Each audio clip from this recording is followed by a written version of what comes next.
하루를 여는 말씀과 멜로디. 높은 뜻 하늘교회 아침 예배. 새로운 한 주가 시작되는 월요일에 인사드립니다. 반갑습니다. 오늘부터 마태복음 말씀을 본문으로 정하여 아침 말씀을 나눕니다. 오늘은 1장 1절부터 17절의 말씀을 먼저 듣습니다. 아브라함과 다윗의 자손 예수 그리스도의 계보라. 아브라함이 이삭을 낳고 이삭은 야곱을 낳고 야곱은 유다와 그의 형제들을 낳고 유다는 다말에게서 베레스와 세라를 낳고 베레스는 헤스론을 낳고 헤스론은 람을 낳고 람은 아미나답을 낳고 아미나답은 나손을 낳고 나손은 살몬을 낳고 살몬은 라합에게서 보아스를 낳고 보아스는 루색에서 오벳을 낳고 오벳은 이새를 낳고 이새는 다윗 왕을 낳으니라. 다윗은 우리아의 아내에게서 솔로몬을 낳고 솔로몬은 르호보암을 낳고 르호보암은 아비야를 낳고 아비야는 아사를 낳고 아사는 여호사밧을 낳고 여호사밧은 요람을 낳고 요람은 우시아를 낳고 우시아는 요담을 낳고 요담은 아하스를 낳고 아하스는 히스기야를 낳고 히스기야는 므낫세를 낳고 므낫세는 아몬을 낳고 아몬은 요시아를 낳고 바벨론으로 사로잡혀갈 때 요시아는 여고냐와 그의 형제들을 낳으니라. 바벨론으로 사로잡혀간 후에 여고냐는 스알드엘을 낳고 스알드엘은 스룹바벨을 낳고 스룹바벨은 아비웃을 낳고 아비웃은 엘리야김을 낳고 엘리야김은 아소를 낳고 아소르는 사독을 낳고 사독은 아킴을 낳고 아킴은 엘리웃을 낳고 엘리웃은 엘르아사를 낳고 엘르아살은 맏단을 낳고 맏단은 야곱을 낳고 야곱은 마리아의 남편 요셉을 낳았으니 마리아에게서 그리스도라 칭하는 예수가 나시니라. 그런즉 모든 대수가 아브라함부터 다윗까지 14대요 다윗부터 바벨론으로 사로잡혀갈 때까지 14대요 바벨론으로 사로잡혀간 후부터 그리스도까지 14대더라. 본문은 예수님께서 태어나신 유다 지파의 족보를 기록하여 들려줍니다. 어렸을 때 제 이름이 적힌 족보를 찾아보았던 기억이 납니다. 누군지 알지 못하는 수많은 조상들의 이름의 끝에 제 이름이 기록된 것을 찾아보며 재미있어 했었습니다.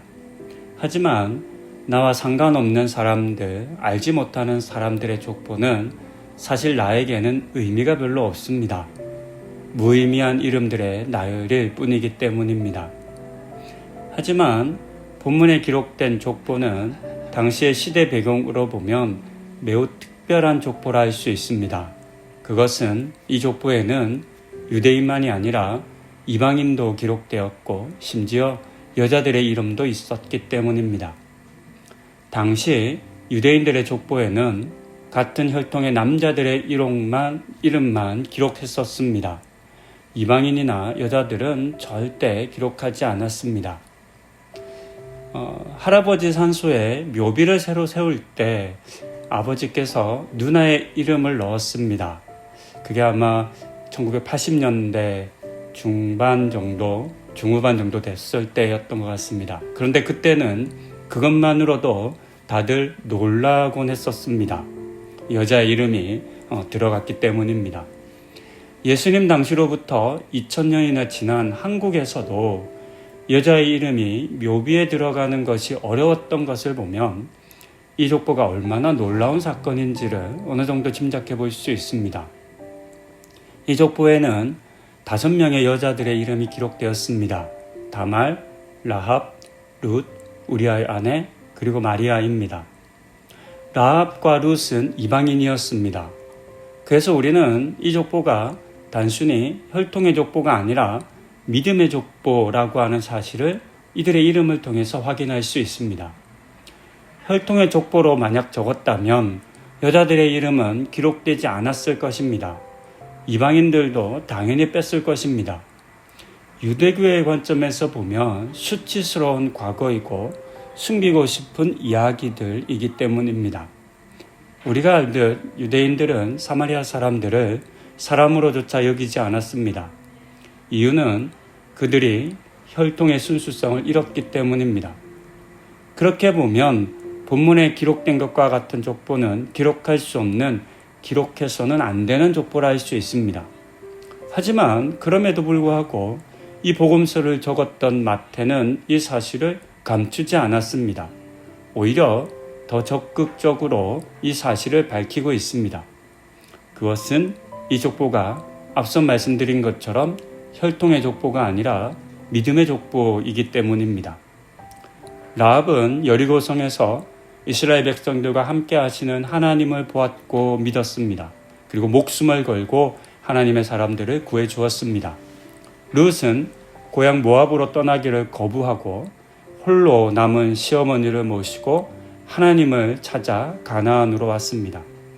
마리아는 성령의 잉태라고 하는 놀랍고 두려운 일을 자신의 일로 받아들였습니다. 이와 같은 믿음이 있었기 때문에 이들은 본문의 족보에 그 이름이 기록될 수 있었습니다. 마태는 예수를 그리스도로 고백하는 일에는 이방인이어도 여자여도 아무런 차별이 있을 수 없다라고 하는 사실을 이 족보를 통해서 보여주었습니다. 누구라도 믿음이 있으면 이 땅에 예수의 역사를 이루는 일에 동참할 수 있다라고 하는 사실을 보여준 것이기도 합니다. 이것이 마태의 족보가 가진 큰 의미입니다. 그리고 이 족보는 믿음만이 우리를 예수와 이어준다라고 하는 사실을 말하며 우리를 향해 믿음을 도전합니다. 혈통이나 능력이나 업적과 같은 것들이 아니라 오직 믿음만이 우리를 예수와 연결시켜 준다는 것을 기억하고 믿음에 부유해지는 우리 성도님들 다 되시기를 권면드립니다. 기도하시겠습니다.